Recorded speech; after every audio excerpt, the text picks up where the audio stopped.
টেরাভাবে কথা বলবে, যে এই যে কন্টেন্ট ক্রিয়েটর আছে, এই যে ইউটিউবার আছে, এই যে ব্লগার আছে। তো আসসালামু আলাইকুম। আমার মতন যারা নতুন কন্টেন্ট ক্রিয়েটর আছেন, যারা নতুন নতুন ভিডিও করতেছেন, তাদের উদ্দেশ্যে একটি কথা বলতে চাই।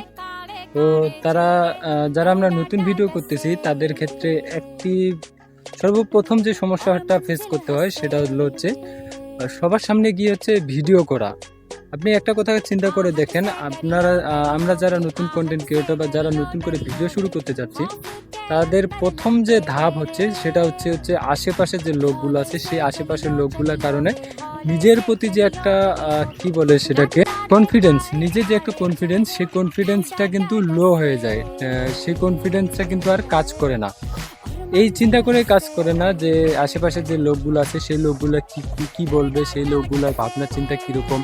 বা এমনও দেখা গেছে যে ভিডিও আপনি করতেছেন বা ভিডিও ছাড়তেছেন, সেই ভিডিওগুলো দেখে আশেপাশের যে লোকগুলো আছে তারা আসে আপনাকে দুই চারটা কথা শোনাবে বা দুই চারটা টেরাভাবে কথা বলবে, যে এই যে কন্টেন্ট ক্রিয়েটর আছে, এই যে ইউটিউবার আছে, এই যে ব্লগার আছে।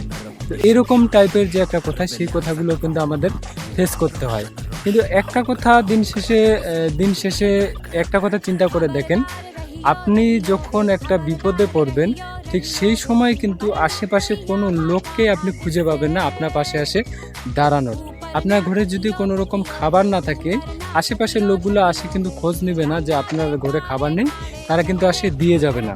তাই আপনার যে কাজটা আছে, সেই কাজটা কিন্তু আপনাকে প্রতিনিয়ত করে যাইতে হবে, বা আপনার যে কাজ আছে সেই কাজে কিন্তু আপনাকে অবশ্যই ফোকাস রাখতে হবে।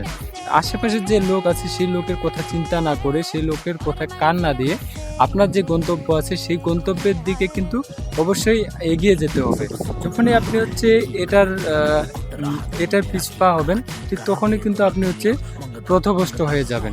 তাই নিজের যে গন্তব্য আছে, সেই গন্তব্যকে ঠিক রাখে নিজের যে কাজ আছে, সেই কাজটার প্রতি ফোকাস রাখুন। সেই কাজের প্রতি আরও কাজটাকে ডেভেলপ করার জন্য কাজ করে যান, তখনই কিন্তু আপনি সফল হইতে পারবেন। আর এই যে অনলাইন সেক্টরটা, এটা কিন্তু খুব সহজ না। যারা আমরা সহজভাবে নিয়ে দুই চারটা ভিডিও করি, সহজভাবে নিয়ে ভিডিও করতে শুরু করি, ঠিক তখনই কিন্তু আমরা মোটিভেশন হারাই ফেলাই, যার কারণে এই যে কন্টেন্ট জগতে আমরা পিছায় যাই। তাই আপনি আপনার কাজে ফোকাস রাখুন, আর আপনার যে গন্তব্য, সেই গন্তব্যের উদ্দেশ্যে পা বাড়ান।